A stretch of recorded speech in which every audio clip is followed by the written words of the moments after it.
Good morning and welcome to White Bear Unitarian Universalist Church. We are delighted to have you here, both those of you in this space and those attending virtually. It is good to be together, a community of youth, adults and children sharing the values of courage, reverence, and compassion. I'm Lori Wanker and I use the pronoun she, her, hers, and I'm a member of your board of directors. Whoever or wherever you are, you're warmly welcome to join us for our social hour at 10 o'clock today, in person or on Zoom. The Zoom link will be in the chat box for those in person. The Zoom link will be in the chat box. For those in person, the social hour will take place in the courtyard. You'll have the option to join the group when you exit the building. As a reminder, we have been invited to join members of other faith communities across the Twin Cities tomorrow at noon for a brief multi-faith gathering at the Federal Building in downtown Minneapolis. This is part of a 2-day global action to demand that world leaders act boldly on climate change and justice in advance of the international UN climate talks. For more information and to register, visit the church's website homepage. Next week's preacher will be Reverend Leslie Takahashi, a minister in California who is a prominent leader within our Association of UU congregations. She chaired the landmark UUA Commission on International Change and was a principal author of the Commission's report, Widening the Circle of Concern. We will be engaging this report in the coming months. One final reminder, thanks to some of your suggestions, we have begun to provide a link in the Zoom chat box this morning's order of service. The link will take you to the digital document that also includes the full text of today's service. Besides myself, service participants today are Nico Van Ostrom, Reverend Roger, Reverend Jack, and Sove Sem, with behind-the-scenes support from with Amy Peterson-Derrick and Aaron Scott. The choir music today is from Laura Stone-Girage, Harmonia, and the WBUUC Choir. The choir is currently being led by a transition team, including 3 interim co-directors. This morning's piece was performed under the direction of this month's director, Lisa Borg, with technical support in audio editing and mixing from Marco Berg. Welcome to our church. Together, we grow our souls and serve the world in love.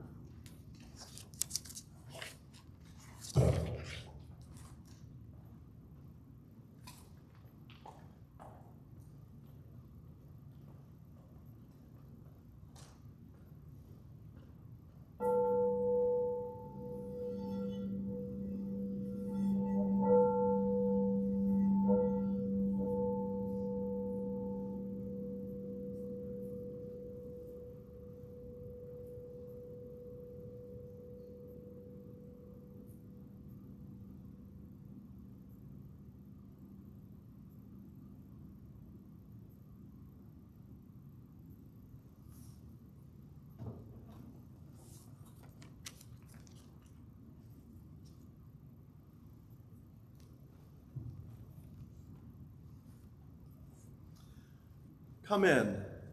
Come into this place which we make holy by our presence. Come in with your vulnerabilities and strengths, fears and anxieties, loves and hopes. For here you need not hide, nor pretend, nor be anything other than who you are and who you are called to be. Come into this place where we can touch and be touched, heal and be healed, forgive and be forgiven. Come into this place where the ordinary is sanctified, the human is celebrated, the compassionate is expected. Come into this place. Together, we make it a holy place. Sove Sem will be our chalice later today.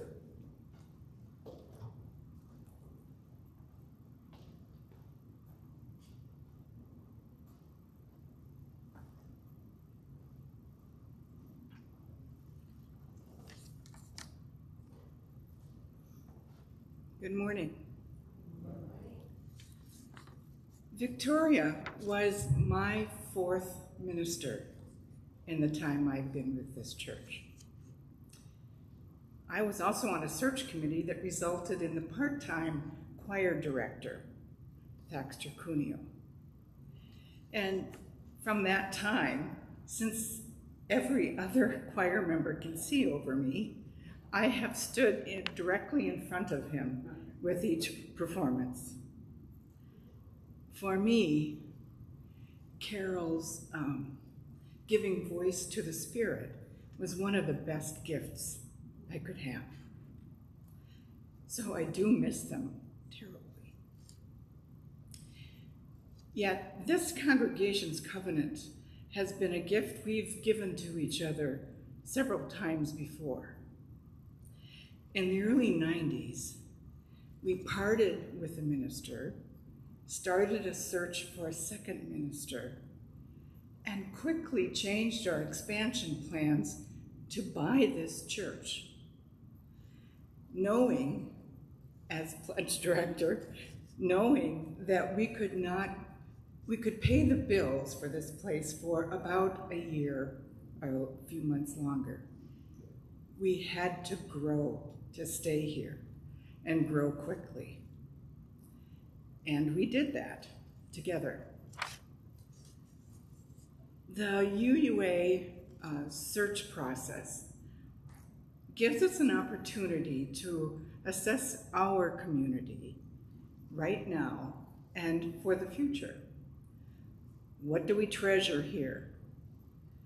What do we desire to change? And look at other possibilities we might not have even thought of. A good match takes self-assessment as well as the search for a minister. And over the years, I've seen that we have found the minister we needed when we needed them. I have faith in that process and this congregation. So today, we light the chalice for our continued practice of living in community.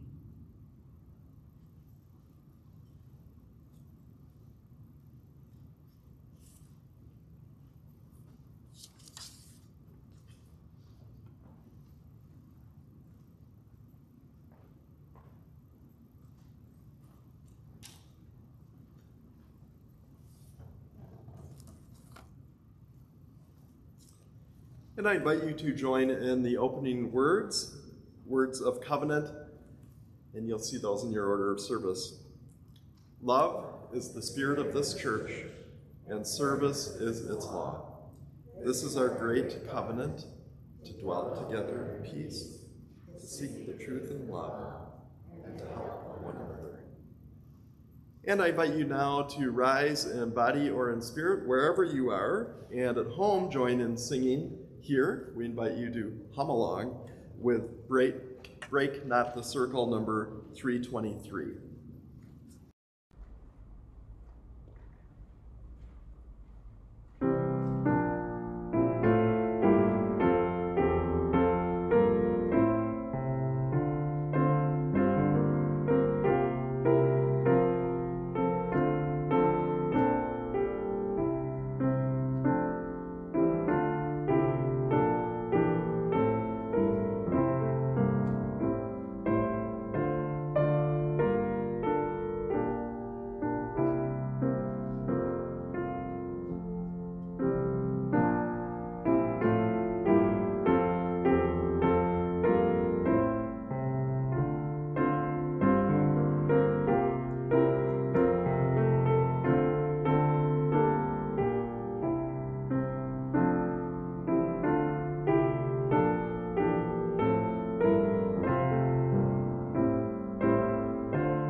morning, I want to talk about covenants, which is something that Amy and I talk about a lot. We're not the only ones. I bet you can think of a time the ministers and other people at church talked about covenants, and maybe you know of UUs across the country or around the world who talk about covenants too. Covenants are the special promises we make to each other about how we will be together so we can all learn and grow. They bind us together as Unitarian Universalists. So, yeah, we talk about them a lot. There are many different kinds of covenants. We make them during religious education classes. Some families make them at home. You may have encountered them at school or at work. And as UUs, we have a great big covenant that we follow, which is made up of the 7 principles. Sometimes covenants are written down on a big piece of paper and put up on the wall, or typed up on a computer and emailed out to everyone. And some of you may have a covenant that looks like this. This is a paper chain covenant, which I made this way because it reminds me that covenants help keep our community together. Now, this paper chain covenant says everyone is important. Everyone should be treated fairly and kindly. We should accept one another and keep learning together. Everyone must be free to search for what is true and right in life. Everyone should have a vote about the things that concern them. We must work for a peaceful, fair, and free world. And we must care for our planet Earth, the home we share with all living things. Now, one of the nice things about covenants is that they're alive. Not in the same way that you and I are alive, but in the sense that they are always changing and growing. That's why we check in about our covenant at the beginning of every religious education class. And that's why there's always room on the end of a paper chain to add more links.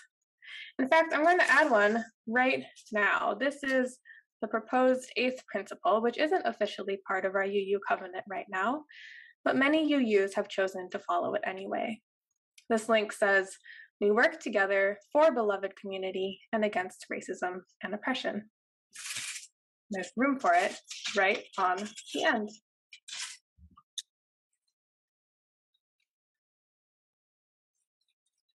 This covenant of UU principles guides us on Sunday and on every day and brings our community closer together.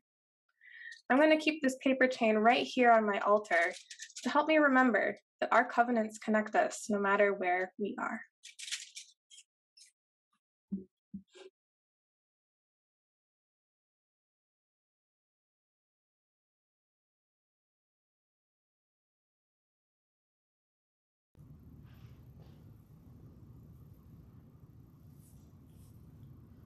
In that same spirit of connecting with the other beings in this covenantal community, let's settle into a moment of prayer and meditation. In just a moment, I will share with you the joys and sorrows from our prayer bowl, both the physical one here in this space and our virtual prayer bowl, which can be found in the Zoom chat box. Regardless of what is happening around you and inside you, you always have this option to create and maintain a moment of stillness, to rest amidst the hurriness, to silence all the voices, to unplug from all things that stimulate and distract, to go deeper within yourself and to hear that still, small voice calling you to a deeper love and a wider embrace. In this stillness, imagine the family and friends that encircle you and support you, those who celebrate when you celebrate and grieve when you grieve. Maybe you're currently near them, or maybe they're far away. Imagine also the circle of people that you support, the people that you root for, the people that you bless along their journeys. In this moment of time and space, feel the presence of these circles. Feel them with you here in this moment. This morning, we know that many people in our circles need support, a word of comfort, a hand to hold, a listening ear. We send out loving blessings to all those who struggle with grief and confusion, loss and change beyond our control, addiction, depression, and sickness. We lift up Jim Harview and his family as he grieves the loss of his beloved wife, Chris.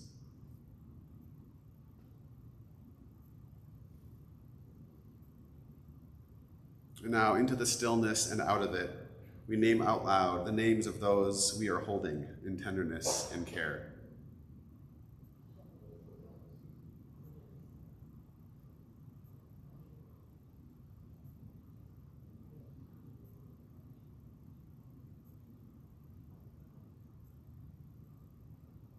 Knowing that together we can hold all of these things.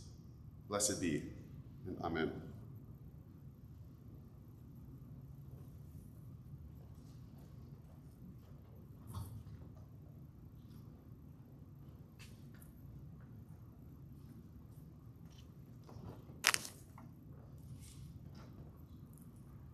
People Incorporated is a 50-year-old nonprofit organization which provides behavioral and mental health services in the Twin Cities metro area. We partner with People Incorporated in their Project Recovery program by providing lunches twice per month to people experiencing homelessness and mental health issues. You can contribute today by following the easy prompt-to-text system. Otherwise, you can send a check or leave a check outside the sanctuary doors. Thank you for your generosity and faith in this life we live together.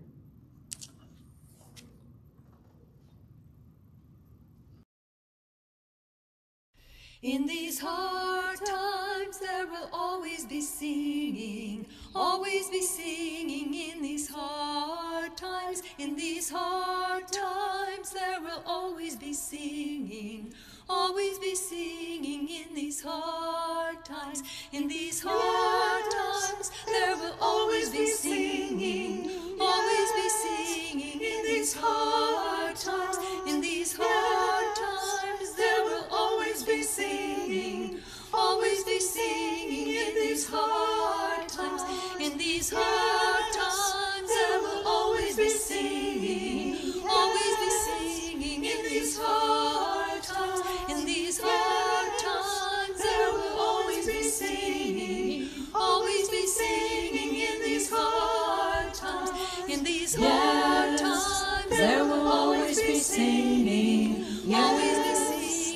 these hard times. In these hard times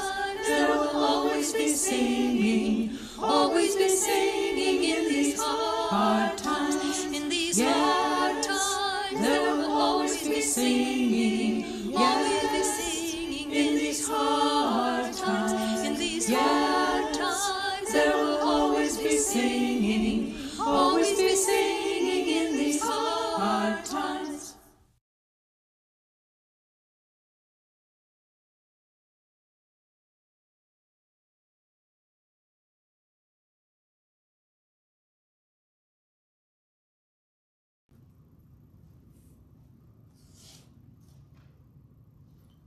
Our reading today is from UUA President Susan Frederick Gray. We sometimes wrongly say it is the absence of creed that is most important to who we are as Unitarian Universalists. This is wrong. Any one of us could practice religious freedom at home on Sunday mornings. We could practice religious freedom all day long, every day, and never come into community. It is covenant that brings us out of isolation, covenant that brings us out of selfish concerns, out of individualism, to join ourselves to something greater, to become a part of a community that is working to practice love, to dwell together in peace, to seek knowledge and wisdom together, to find better ways to live our lives and live in the world.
one of the most remarkable and impactful people in our Unitarian and Universalist history is David Farrens.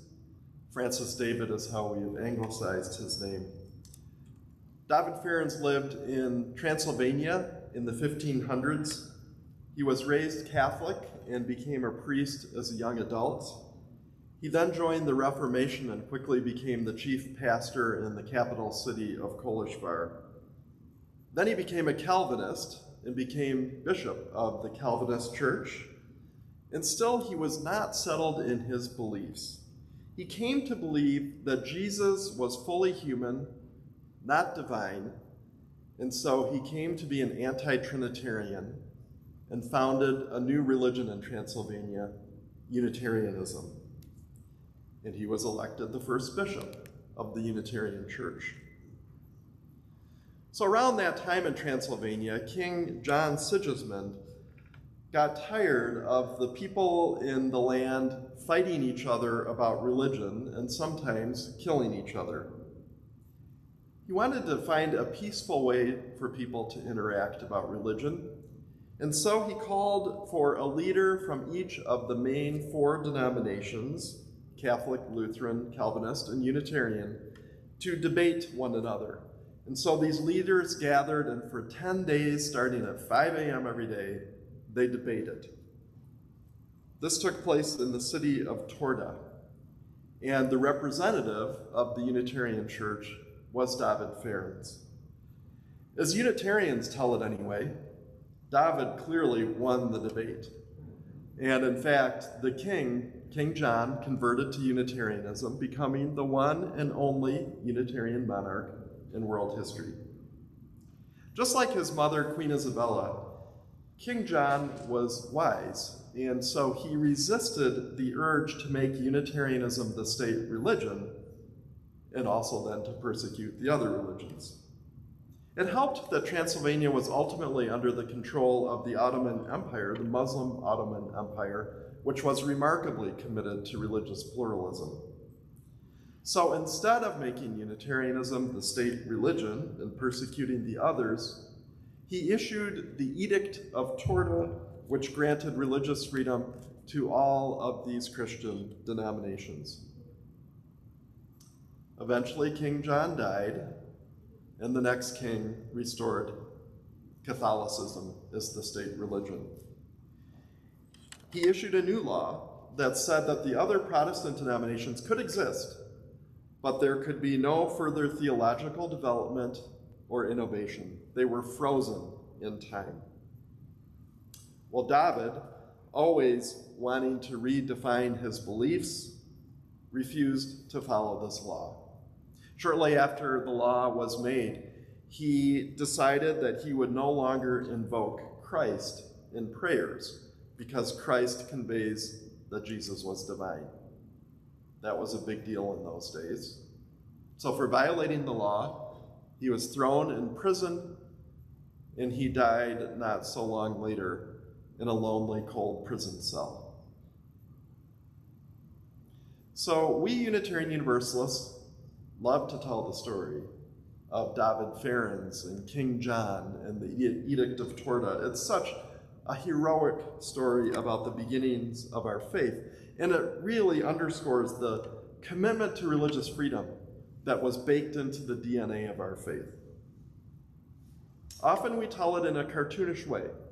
Here's the hero, David, and King John, the wise, and the evil Catholic king who followed. As it turns out, the story's a little more complicated. Isn't that always the case? What we do is we have left out a complicated figure, a remarkable person in his own right, Giorgio Biandrata. Biandrata was born in Italy. He was a physician. He became a Unitarian pioneer first in Poland and then in Transylvania. He was, in fact, the court doctor in King John's court, and he helped convert the king to Unitarianism too. He and David were allies in creating this new faith in Transylvania. But 10 years after the Edict of Torda, after King John died, after this new law was promulgated, Biandrada broke with David. Understandably worried about government persecution of Unitarians, Biandrada advocated for this law that forbade further religious innovation or development. He thought that this would help keep this fledgling faith safe. And so he actively supported David's arrest. And we know how that ended. So Biandrada, this pioneer of our faith, without whom you could say maybe Unitarianism wouldn't have taken hold in Transylvania, Biandrada had a hand in the death of his fellow founder, David Farrens. So at the center of this complicated story is the question of what does freedom mean? Are there limits to individual freedom? This continues to be a source of tension in Transylvania today. There's a new divide between innovators and those who support the status quo, who feel like that's a way of ensuring safety for the still persecuted Unitarian faith there. Freedom has also been complicated in American Unitarian Universalism, and my story may be a bit illustrative of that. Early in my career, I earned a reputation in the UU Association as one of the most outspoken proponents of individual freedom. So I won a sermon contest about religious freedom. I was then elected president of the UUs for freedom of conscience. I engaged in a brief, but among ministers anyway, widely noted debate about the limits of freedom. I was criticized for making a false idol of freedom. What? Isn't the freedom to construct our own faith our most important principle? In the past 15 years, I have come to a different conclusion. A conclusion that tells me that I was wrong.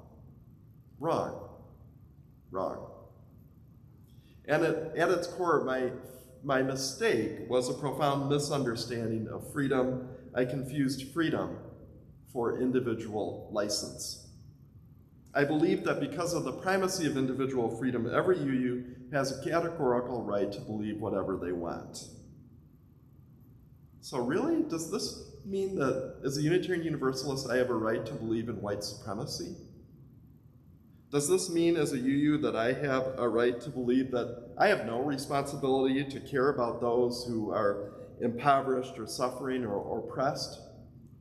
Do I have a right as a Unitarian Universalist to believe something that is completely contrary to our long tradition? Like, for example, that, it's really the afterlife that matters, not this life? In the 1990s, I would have actually answered yes to all those questions. Well, not all those questions, not white supremacy, but the other questions. I acknowledge that there were some outer boundaries to what's acceptable as a UU, but they're so far out that they're virtually meaningless. Basically, I embraced an understanding of our faith that I still hear articulated a lot among UUs, that we can believe whatever we want. More than anything else, my mistaken understanding of freedom opens the doors for ours to become a faith of license and even narcissism. In this view, our Unitarian Universalist faith is all about each one of us as individuals. It's all about what I believe, what works for me, reason, critical thinking, the common good, our tradition's principles. I don't really need to worry about those. As long as it makes sense to me, is good for me, it's cool. I can think of a great tagline for our faith. Unitarian Universalism, putting the I back in religion. So I now recognize that freedom has constraints. While freedom includes individual autonomy, it's not absolute. Within the context of a community, a congregation, for example, or even the wider community of our society, individual autonomy must be balanced with the good of the whole. Individual autonomy within Unitarian Universalist congregations must be balanced with our deepest, most abiding UU principles. Finding this balance point between the individual's autonomy and the good of the community, man, that's hard in a spiritual community. And I'm convinced that the key to finding this balance point is covenant. As Buddhism understands, intention is a key to right action and right speech. Covenant helps us as a community be clear about our intentions. I love Nico's definition of covenant from the story. Covenants are special promises we make to each other about how we will be together so that we can learn and grow. Covenant is not a creed, but I think it is the glue that holds us together. I also love that Nico illustrated that covenants are alive as they change and grow. They are not, let's say, inscribed on a stone. White Bear Unitarian Universalist Church, along with a lot of UU congregations, has a broad covenant that we say together every time we meet together in worship. Love is the spirit of this church, and service its law. This is our great covenant, to dwell together in peace, to seek truth and love, to help one another. As Nico suggested, we also have the 7, hopefully soon 8, principles that help serve as a covenant for American Unitarian Universalists. Many groups within this congregation also have more specific covenants, and we actually have some experts on covenant in our congregation, and they are our youth and our children. Almost everything they do together is guided very intentionally by covenant. Many congregations also have a more specific covenant that guides their relationships with one another. These are often called relational covenants. They articulate how people in a congregation aspire to interact with one another. And rather than functioning as a set of rules, thou shalt not, these are usually phrased positively and are most helpfully used for individuals to reflect on how they are interacting with other folks in the community. These covenants are a statement of intention in that Buddhist sense of the word. The congregation I served in Appleton, for example, had such a covenant, and in it included the aspiration to keep individual needs in balance with the health and vitality of the community as a whole. So people could use that to reflect, how am I doing in finding that balance point?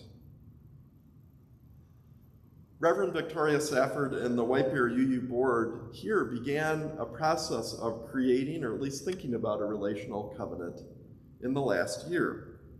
And we have a team that is continuing that important work. Our goal is to have a draft relational covenant that the congregation can have a say in and then vote on at the annual meeting this coming spring. I hope that you will engage in that process. Creating a relational covenant, that intentionality, is one of the most important things we can do together this year. Well, let's return to those complicated two Transylvanian Unitarians from the 16th century. So, David Farrens wanted a vibrant Unitarian church where individuals and congregations could continue to develop their own beliefs. Afraid, not without reason, Biandrada drew the circle around Unitarianism much too narrowly. His circle left David on the outside, with, of course, disastrous consequences for David. But the lesson of the story is not to dispense with all boundaries. We must not conclude that we should draw the circle so wide that beliefs that are antithetical to our tradition or destructive behaviors are welcomed and accepted.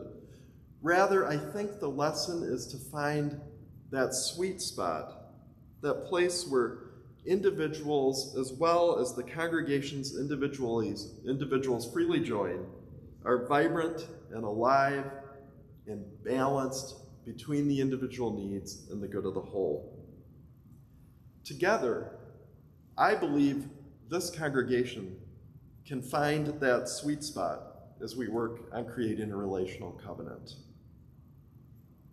This work ahead of us matters. Here again, these words from UUA President Susan Frederick Gray. It is covenant that brings us out of isolation, covenant that brings us out of selfish concerns, out of individualism, to join ourselves to something greater, to become part of a community that is working to practice love, to dwell together in peace, to seek knowledge and wisdom together, to find better ways to live our lives and live in the world. What a beautiful vision for every UU congregation.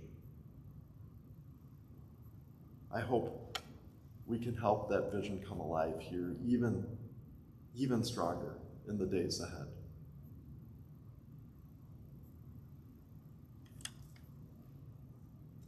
I invite you now to rise in body or in spirit and join in humming or singing hymn number 155, Circle Round for Freedom, and we'll hear a recording from our virtual choir for this hymn.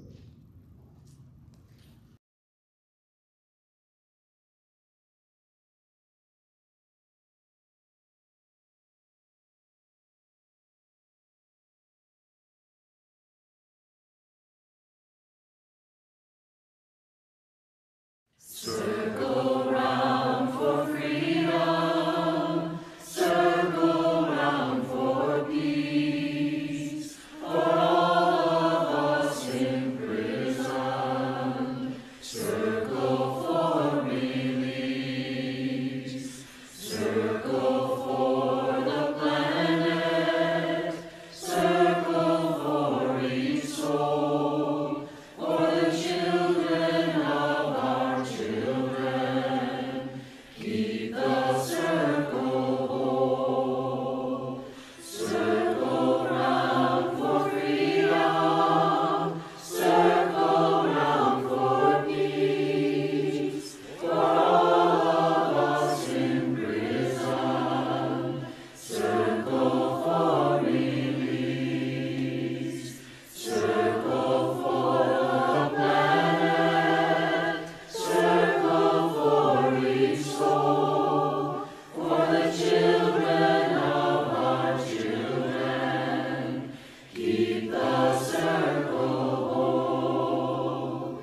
Circle round for freedom, circle round for peace, for all of us imprisoned, circle for release, circle for the planet, circle for each soul, for the children of our children, keep the circle whole.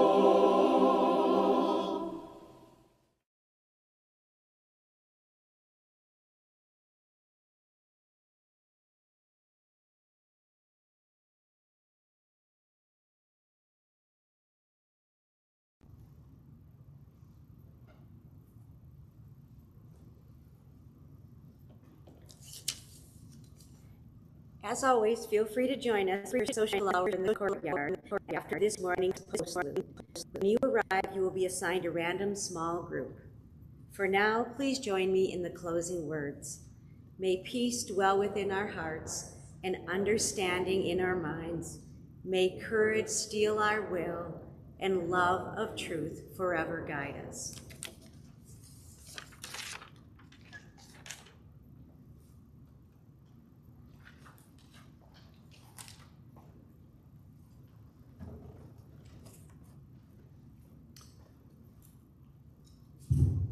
The words of benediction come from Reverend Krista Taves.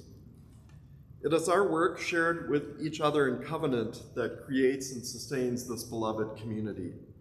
We extinguish this chalice, but its light lives on in the directions we have chosen today. The light of this faith lives on in us together, in our hearts, minds, bodies, and spirits. May you go in peace.